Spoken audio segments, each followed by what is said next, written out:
Hi BookTube, happy Monday. It is around 4 o'clock and I finished work. I went on a really long walk because it's around 70 degrees and breezy, so it's like the perfect fall weather. And then I popped some zucchini bread in the oven, and I'm looking forward to that for dessert after dinner. Dinner's going to be baked potatoes with like a mushroom, not a sauce, but like a mushroom topping. I might share that if I remember to put it on the vlog. And I just finally sat down. It's 4 o'clock, but I've just been busy, so I can finally read. I haven't listened to audiobooks, of course, like off and on while working, and then while I was baking. I've been listening to a Loretta Lynn by memoir of her friendship with Patsy Cline. I can't remember the name of it off the top of my head, but if I'll remember, I'll share with that the next time I hop on here. But I'm finishing up I'll Gather My Geese by Haley Crawford Stillwell. I've been reading this for a couple days. Well, yesterday I didn't read it too much, but yeah, halfway through and working my way through it. It's about a West Texas cattle rancher, and she just went to visit her family in Arizona and California, and she can't wait to get back to Texas. And she says she hates the beach and just vows to always live in Texas. So yeah, we'll see how this turns out. It's now around 9 o'clock, and I have finished reading for the night. I read and kind of skimmed through the Amy Lowell poetry collection I was talking about the other day. She just wasn't my cup of tea exactly.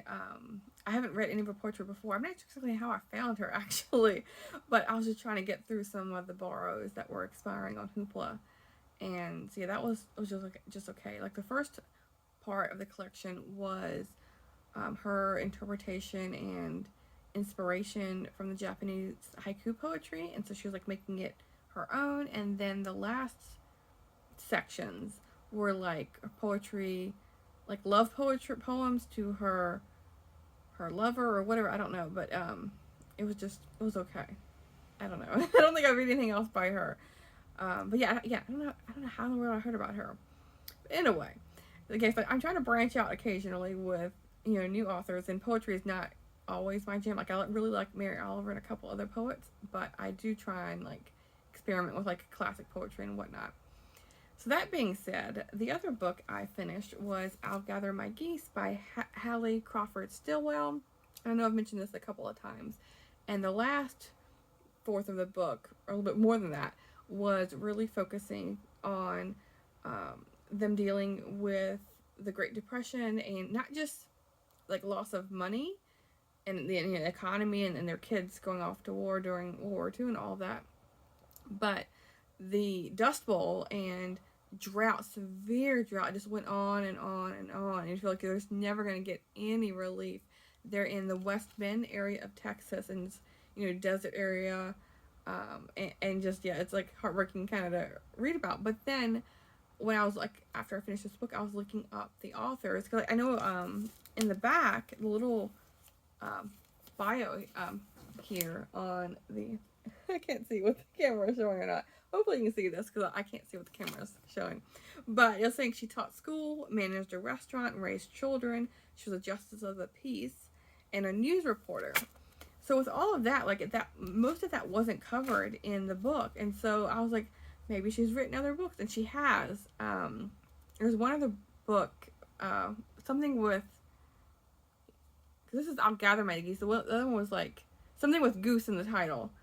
Oh no, I can't remember the name. I just looked it up. But anyway, so I want to read more from her, just to see, like, because I feel like she's read such an interesting life, and with dealing all that in the history, and then like she died in 1997, so she lived 100 years from 1897 to 1997, just like all the stuff she's experienced and done. And, she started out her married life on this ranch, and it wasn't easy at all. Like she didn't have running water all until like the very end of this, and getting a refrigerator, all that. And like the house that she moved in when she was married, she mentions that it was like the size of a modern family's dining room, was her whole house. Didn't have a bathroom, anything like that. So yeah, remarkable life. But yeah, I love these kind of books, and so it makes me always appreciate the conveniences I do have. So yeah, sorry for the shorter vlog Mondays, and I'm just trying to keep things nice and easy. I did bake the zucchini bread, and I made like a mushroom sauce thing for baked potatoes, and I'll show you that tomorrow for lunch. But yeah, I just didn't have it in me today. After preparing all that food, I was just like, yeah, that's it for Monday. I didn't want to do anything else. I was just having a lazy day. I'm sure a lot of us need some lazy days on Mondays, even though, not so lazy on the cooking part, but in a way, just relaxing here and reading and whatnot. But yeah, I'll talk to you tomorrow. Thanks, BookTube.